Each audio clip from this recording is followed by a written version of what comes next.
Learn the most advanced recruiting techniques. Land the most desirable talent. Launch your company towards massive success. This is the Higher Power Radio Show with Rick Girard. Building your leaders into talent magnets. As an entrepreneur or business leader, it is crucial in this market to brand yourself and attract talented people. Ultimately, people choose you. You don't choose them.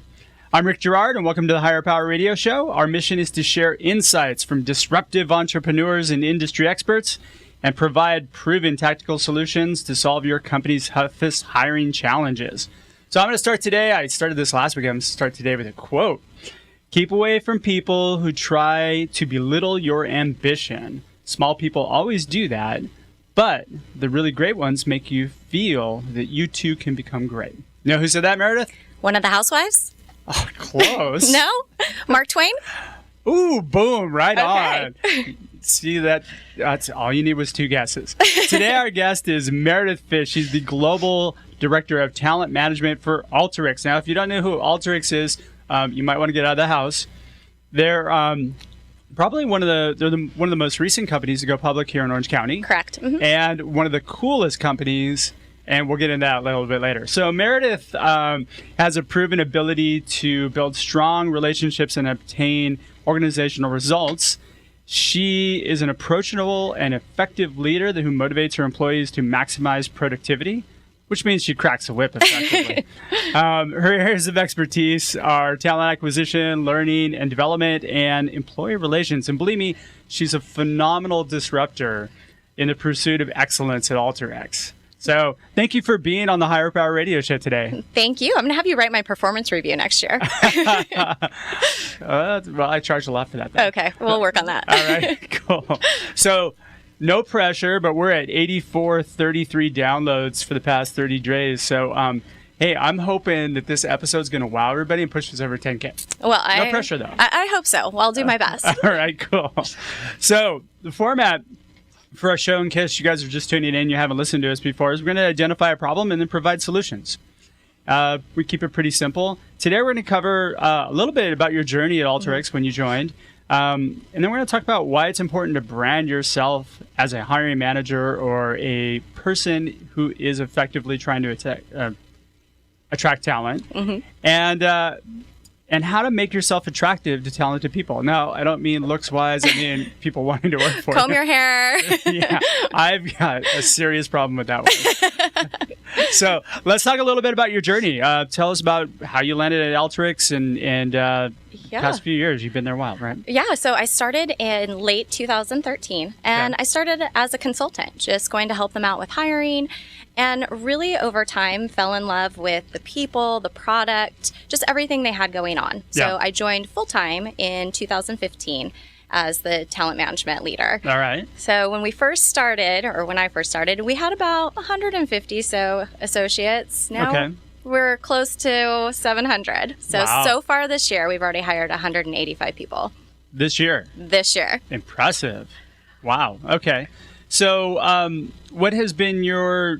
what were kind of the biggest hurdles you had to get over in the beginning? Yeah, it was tough. We only had about 30 to 40 people in the Irvine office, and that's where we were trying to grow our inside sales team. Yep. So really trying to get the word out there, do some direct sourcing, and when we would call people, they had no clue who Alteryx was or why they should join. They knew so little about us, and it seemed really risky to them. Yeah. Same thing in our Colorado office with development.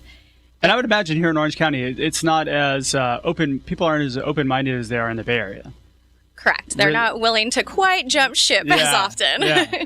They're probably looking for the safe play as opposed to, like everybody in the Bay Area, sure, I'm open to hearing about something because they know if something doesn't work out, there's 400 other startups out there to pick them up. Yeah, it was a lot tougher here, and especially with just no brand, no employment brand. Our leaders were somewhat engaged in the process, but more so like, okay, here's my recipe. I'd like you to cook up the perfect candidate for me. Got it. Apparently our candidate Easy Bake Oven was broken, so we had to work on some other ways of attracting talent. Which is funny because I think most hiring managers think that we have a magic button that we push and candidates just pop out. Yeah.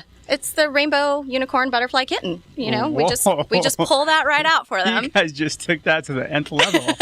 We try. The rainbow butterfly unicorn kitten? We do. It's our mascot in talent acquisition. He's on my desk right now.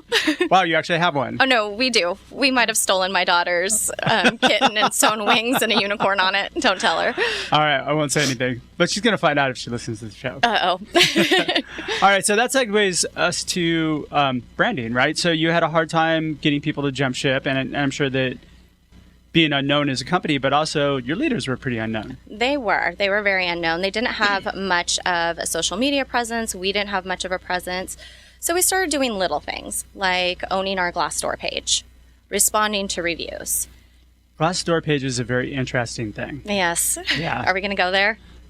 Yeah, why not? Okay. I mean, we can. I mean, no, because I think that it's important that people understand that Glassdoor is like, to me, it's like the place that it's a hostage scenario. Like, nobody writes, very few people go on to write good reviews, and just people who are angry people are, I don't know, I just take them for what they are, which is kind of somebody who got left who was mad. So I think of Glassdoor like my frenemy, right? Okay, sure. You want to be friends with them and keep them close, show them love and attention, but also know that, you know, maybe it's not 100% accurate all the time and maybe not always in your best interest. But we really wanted to be able to highlight our culture, add photos, just add that employer content and respond to reviews. And we found that it did make a difference. We got more engagement, started getting the hiring managers engaged, which, you know, baby steps, right? Yeah. Also, LinkedIn. We made sure that we zhuzhed up our careers page. We started getting our house in order. Zhuzhed up. I like that word. Do you like that word? Yeah. We started coining all kinds of phrases. we really started getting our house in order on the employment brand side. Yeah. And we tried some other things. You know, we tried an open house. We had this old building wasn't really that old, but compared to our amazing new building now, we were off the 5 freeway, kind of a box building. We're like, let's do an open house. You know, our office is nice enough. Let's try this. Let's try to get some folks in here for sales. So I did it in the middle of the day or the middle of the afternoon. We, you know, how'd that work out? Posted and prayed, and ginormous flop. So luckily, I have very trusting executives and hiring managers. Let me try it again in a different way. Got it. So we tried it in our Colorado office when we opened our brand new, beautiful office in Broomfield, Colorado. And this time we did it more as a networking event. So we wanted to teach our hiring managers to really be good networkers. Yeah. And so we did a bunch of enablement before the event. We did a whole bunch of invites and really made sure candidates were engaged in the process the entire way through after they RSVP'd, and really positioned it more as a networking event. Not you're going to come in and be interviewed for a job. It's kind of like the hackathons and stuff like that, which are kind of smoke screens for recruiting events, really. Yeah, this one, it was interesting because we didn't necessarily collect resumes. I really just wanted the associates and the managers to learn how the heck to have a conversation with a candidate in some cases. Most of them are very good. Yeah. But we got so much engagement. People were networking. And then at the end of the event, people were coming by and asking, how do I apply?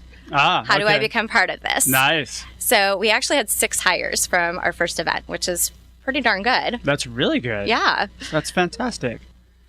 I always say I'd rather be lucky than good. I think it was a little bit of both. Yeah, absolutely. So this is not a good segue at all, but branding, right? So we're talking about branding your managers, right? So why is this important? So it's so important. We think about the way that we're branding our pages, right? And we talked about getting our social media house in order. So when you think about yourself as a leader, something that we've been really approaching our leaders with is, yes, you can go out there and network and recruit talent, but are you a leader people want to work for? Yeah. And how are you showing the world that? And most don't. No. How are you showing the world that, Rick? How am I showing the world that? You know what? I don't want anybody to work for me right now. No, I branding myself as an industry expert, which is why I have the radio show. And exactly. So that's where I'm branding myself. Exactly. So, but nobody wants to work for me. I'm not going to lie. We'll talk about that later. I know. Something we'll have to coach you on. I should be on a couch. So what we really wanted our leaders to understand, because this was a new concept for most of them. Yeah. They were giving talent acquisition orders in their past positions in their past organizations. And they were coming into an organization where we truly act as partners and want them engaged in the entire process. And part of that is encouraging folks to want to work for you. Yeah. So we really, in some cases, had to have them look introspectively at what their personal brand is. So that first approach was... Well, first they have to buy into the fact that you're a partner, right? Because, again, you mentioned orders, and most recruiters, and probably 80% of them out there, if you're listening, are order takers. Yes. And that's not a good place to be. If you want to make your career harder, be an order taker. Absolutely. Yeah, and you're a business partner. You're a business partner, just like the HR business partners, right? Yeah. Who are dealing with strategic business level decisions. That's how we think of our talent acquisition team. We call them talent advisors, recruiters, lots of different names. But really, what we want them to do is to go in and help the manager be the best possible talent magnet they can be, but also really understand the business. So understanding where their pain points are, where their gaps are, what their succession plan is. Because if they don't have a good bench, they're not going anywhere in their career either. Oh, yeah. And we can help them with that. Yeah, absolutely. So that buy-in, it takes some time, building credibility and trust. Yeah, yeah. And it's not something that most hiring managers are used to. No. Just push your magic button, spit me out some candidates, Yes. and then set up the interviews. Absolutely. And even in the talent acquisition world internally, if you're hiring a new leader and they might be used to using an external partner, it's hard to get that internal credibility that, no, you don't have to go to this third party anymore. We're here to help you. Exactly. All right. So I'm going to cut a little bit early. We're going to take a quick break. We're talking to Meredith Fish, who's the Global Director of Talent Management for Alteryx, which is an awesome company. Look it up during the break. It's www.alteryx.com, like I'm giving you a plug. I love it. Thank you. And when we come back, we're going to actually talk about solutions to this problem. We'll be right back. You're listening to Higher Power with Rick Girard, giving you access to recruiting techniques that will help you hire key talent to build your company towards real success. Rick is a recruiting executive and entrepreneur who's been successfully recruiting in the aggressive Silicon Valley technology landscape for the past 2 decades. After a very successful stint at Apogee, he founded Stride Search in 2012. Based on a lean efficiency model, Stride has uniquely positioned itself as a leader in retained search for the most critical talent hires within a small organization. Whether you're a startup executive or recruiting professional, by listening to Higher Power with Rick Girard, you will walk away with skills to help you attract and hire great talent. Now back to Higher Power with Rick Girard. Welcome back to the Higher Power Radio Show. I'm your host, Rick Girard, and our guest today is Meredith Fish, the Global Director of Talent Management for Alteryx. Now, we didn't say earlier what Alteryx was. You want to give us a quick heads up? Sure. So besides being a fabulous employer, which we already covered, right? I feel really bad. Not that I'm even biased. But we are a data analytics platform. Okay. So we really take those rows and rows of Excel data, and you can build easy to drag and drop workflows to solve your analytics problems. So that's my... Even me? Yes, even you. So when I first started, I know it's off topic, but I am not the most technically advanced person in Excel, but I went through our boot camp and I was able to take all of our sourcing metrics and build a workflow and do some analysis on where our top sources were. Little old me building workflows. It was pretty amazing. Little old you. Somehow I think you could do that much better job than I can. Well, I think that should be the next show, new challenge. All right. So we just talked about why it's important to brand yourself as a hiring manager. So now let's talk a little bit about how to make yourself attractive. I mean, not looks-wise. Well. But, make yourself attractive to people interviewing for your organization. So let's start with kind of the internal organizational structure. So, what needs to be in that?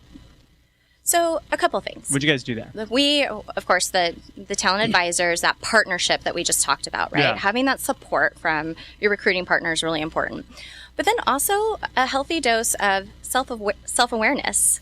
Are you somebody who's going to attract talent? What are people saying about you? What is your personal brand? And one of the things that we suggest for people to really kind of uncover that is write down 5 words that you think describe you as a leader. Then ask a couple of the folks who work for you to do the same, peers, colleagues. See if they match. See if they match. Is there alignment? What have you got? I mean, like, have they been shocked sometimes? Yes. Really? I think the biggest thing that I see when people come back from doing this is, Meredith, there's no alignment. Nothing matches.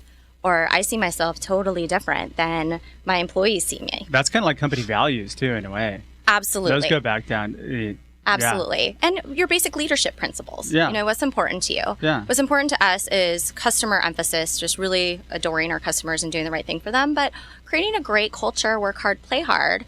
And if they don't embody that, the employees are going to feel pretty differently about them than they might think. God, what do you do if it comes back micromanager, terrible person, we hate him? I mean, luckily, because we hire so well, we don't have much of that. But I think that the way that we look at things is a very holistic approach. Yeah. So let's say a talent advisor is coaching a manager and they come back and say, gosh, Meredith, they don't know what their talent brand is, or it's way off from what they think it is. We'll sit down with them or their HR business partner and talk to them about what solutions are. Yeah. So really talent management, right? So how are we going to help develop them to be a better leader? Got it. And then to attract better talent. So my thought would be if somebody doesn't really have the EQ necessary to be able to deal with that sort of thing, I mean, you must have had some loss, I would imagine, or some attrition on the management side at some point. Knock wood. Nice. Okay, no. Very good. So good for you. We have very supportive executives who really feel strongly about associate and leadership development and hiring and recruiting, unlike any organization I've ever been with, which is probably why I'm still there. Yeah. So if we see those misalignments, we work with them. And I think as talent advisors or recruiters, sometimes we forget that we're part of the overall HR organization and part of building an organization. So you have to kind of raise your hand and go to your business partner and say, I think we have a problem. Yeah. And what kind of coaching, what can we do to support this person? So is that in your organization, is that more of an HR function? It's kind of everything. I know you guys are you guys split, or are you kind of the same thing? We're the same organization. Okay. So right now the structure is talent management sits under me. So recruiting and learning and leadership development. Yep. So we've recently talked, we're splitting that out, but talent acquisition is still part of HR. Got it. So any of the recruiters can come to learning and development or their HR business partner at any time and kind of raise a flag and say, I think we have some coaching opportunities here. Okay, very cool. So they kind of bring awareness to the rest of the team. Absolutely. Fantastic. And hold the managers accountable. All right, so we had ownership of Glassdoor, LinkedIn, and the open house thing. So those were the organizational things you put in place. So we did one other kind of kooky thing. So kooky thing. I love it. So we had no budget, right? This is, back in 2015, and trying to think about how I can get some video content out there. Yep. So I talked to our CEO, and Dean is so supportive of everything, which is awesome, within reason, of course. And we decided to do a contest for the employees and the managers to get together and try to create like 90 minute, can you imagine, 90-second videos about what the culture is like at Alteryx. Okay. And then there was a small reward for whoever got first place, and there was a whole voting panel and everything. Did you win? Well, obviously, no. But it was such a cool way to get their managers to rally with their teams and teams working together to try to showcase our company. And the videos were hysterical. They were amazing. Oh, okay. Are they on your website? I still have 2 of them up on my LinkedIn, so they can check it out. All right, very cool. All right, so it seems to me like we just covered, really starting by listening, right? Making sure that the manager listens to his people, gets feedback, Absolutely. has an emotional intelligence about who they are and what they are, right? Right. All right. So understanding that it's a joint effort, it's a team, communication is super important. What's next? So that communication, that feedback loop, really understanding where they are and how they're perceived as a leader. Well, then they have to get the word out there. Yeah. How do they develop themselves? Right. So how do they not only continue to develop themselves and do all those coachings and trainings and all that, but how are they getting the message out there? Are they posting on LinkedIn? So often what I see managers do is when they have an opening, all of a sudden they'll just blast LinkedIn and Twitter, my opening, my opening, my opening. And so when candidates go to look at that, either then or down the line, that's the only content they're going to see. Yeah, So- it's about me. It's all about them, Yeah. right? So I have a need. Will you help me fill it, please? absolutely. I'm pushing my order button. Yeah. Welcome to McDonald's. Exactly. So what we're really working with leaders on is establishing that thought leadership year round. Yeah. Right? My son plays travel baseball. It's not just one season, it's all the time. Yeah. Always working on your skills and developing. Totally. He'll be so impressed that I got a baseball reference in, by the way. Somebody just scored some mom points. Right? I think so. There you go. So they really need to think about how they're positioning themselves continuously. And it can be something simple, right? Team meeting. So we're talking about developing a thought leader mentality. Right. Or even a brand, right? Their own personal brand and putting it on social media. But you know, I would think though that most people would shy away from the word, like, I don't want to be a brand. But being a thought leader kind of, you know, Absolutely. it feeds the ego a little bit more, right? Absolutely. And what? Like Tom Cruise is a brand. That's a terrible reference. But Yeah, maybe it's not not a Tom brand I Cruise. like, but Housewives? No. yeah, the Housewives are a brand. But I want everybody to think about, who we work with, to think about the fact that I hope we all retire in the jobs we're in now and that we're so happy in them, right? Yeah. But the fact of the matter is you probably aren't going to. No. So you as a leader need to be constantly evolving yourself, and as talent acquisition advisors, really helping them to put messaging out there. Because when you're ready to make your next move too, because it's always what's in it for me, right? Yeah. You need that long-term established brand, not all of a sudden, posting a bunch of stuff on LinkedIn to try to look good. And there's nothing worse from my perspective than somebody who's been kind of let go and is desperate, and what ends up happening is they're forced to make decisions that they don't normally make for their career. Right. So manage your career and make sure that you're really cultivating that. Absolutely. Holistic approach.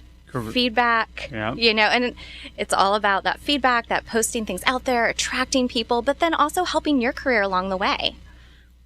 All right, so here's what we have. Market yourself, right? Focus on your career. Oh, one of the things I think we missed. Strong process. Yes. Have a really strong recruiting process. If you're a small company, you don't have the luxury of having a talent acquisition staff like you guys have. Develop a process that actually is structured. Oh, yeah, so important. And get that interview team together so they know what the heck they're interviewing for, Yeah. what the job requirements are, and make sure you're not all asking the same questions. Right? Oh my gosh, biggest turnoff for candidates. Reach into the choir, girl. I know. That's something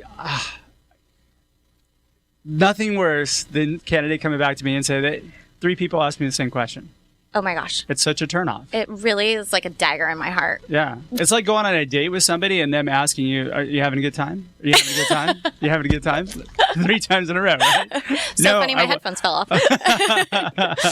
I was the first time, but after the 5th time you asked me, I'm Not out. so much, no. All right. So structured, timed. Timing Yes. of an interview is very, very critical. I preach it on here a lot, but let somebody know how much time and stick to the time. As I'm getting the wrap up time from our engineer, Paul. But we're going to go over because that's what I do. Well, that time, and also use the candidate's time wisely, right? Yeah. So this is a chance for every hiring manager, every person involved in the interview process to network. Not only are you doing part of your job as part of the interview team, but you're building a connection, Yeah. right? That can maybe serve you long term. Your paths may cross again, even if they aren't hired there. Every single impression you make, from saying hi to somebody in the lobby, networking, doing these open houses, that's building your brand. Boom. Boom. And then as a talent acquisition professional, how do you help manage that for your people? So What do you do? Feedback. So we really do have this true partnership. Oh, you're an accountability partner. Yes, we are. And Yeah. they'll call us out on our BS too. If we're not You can say upholding... bullshit here if you want. Oh, I like that. Yeah. Okay, good. If we're not upholding our end of the bargain, Yeah. they'll let us know. Hey, you're not direct sourcing, or you're not doing this. Okay, well, we really need you to sell candidates when they come in. Yeah. I think that's something a lot of folks struggle with, is the fact that they think they're coming in and they have to prove themselves. Well, they're already employed and we beg them to come in and Yeah. check out this job. So. Yeah, exactly. Nothing worse than making them feel like they they're going through the Inquisition or Oh something my like gosh. that, right? Yes. Like, why do you want to work here? I don't really like. Yeah. You guys called me. I don't even know. I mean, I like that. I like the building. You have a really cool van in Yeah. here. Your van dispenses beer. I thought that was neat. Saw your website. Everybody looks happy. Right. All right. So I just cut you off, though. That's okay. Anything else that you... No, just really every single person you interact with helps develop that brand. And we are consistently giving feedback and, again, holding them accountable and making sure that we're helping guide them as best we can, pointing them to content that they can use or tips and tricks on things to post and just really how to just be better leaders and then also how to showcase that. There you go. And that's how you manage your brand. So start by marketing yourself, focus on your career, and build out a strong process. Boom. 1, 2, 3. You do that, guys. You'll probably attract really strong talent. I know that Meredith has. I'm just saying. So you don't want her stealing your people. Maybe. I have big hiring numbers for the rest of the year, so we'll see. Yeah. So, all right, we're going to wrap up right now. We're just about out of time for today's show. Meredith, thanks for your time investment today. It was wonderful having you on the show. Thank you so much. Now, what would be the best way for people to find out about Alteryx and you and get in touch with you guys to work for you? Absolutely. So you can go to www.alteryx.com Spell it. ALTERYX. Very cool. And log on, and you can even download a free trial, really check out our product. And then also on the drop-down menu on the navigation bar, there's the Careers tab. Also, you can feel free to contact careers@alteryx.com. Okay. Or you can contact me on LinkedIn. Very cool. Or if you guys want, I'll give you her cell phone number. Perfect. No, I'm just I'll have my 10-year-old screen my calls. It'll be fabulous. You might get 10,000 people calling you. So I want to thank our listening audience for tuning in to this week's episode of Higher Power. Thank you guys so much for the downloads and the support.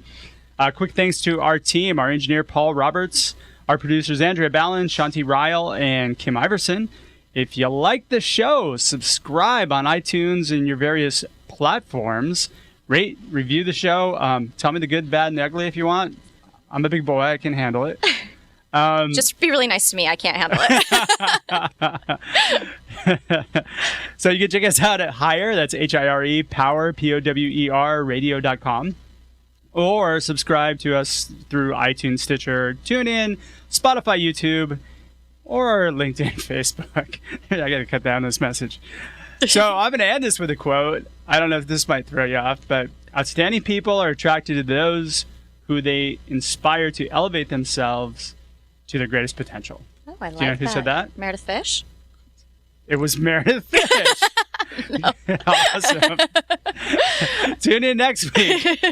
Our guest is going to be Brenda Dietrich, the Chief Human Resources Officer for the County of Orange. Oh, cool. Now, it seems to me like I know some of you are thinking County of Orange. It's going to be a really fascinating show because they're doing some really interesting stuff there. Yeah, very cool. I'm your host, Rick Girard, and you have been listening to the Higher Power Radio Show. Hello. Thank you for listening to Higher Power with Rick Girard on OC Talk Radio.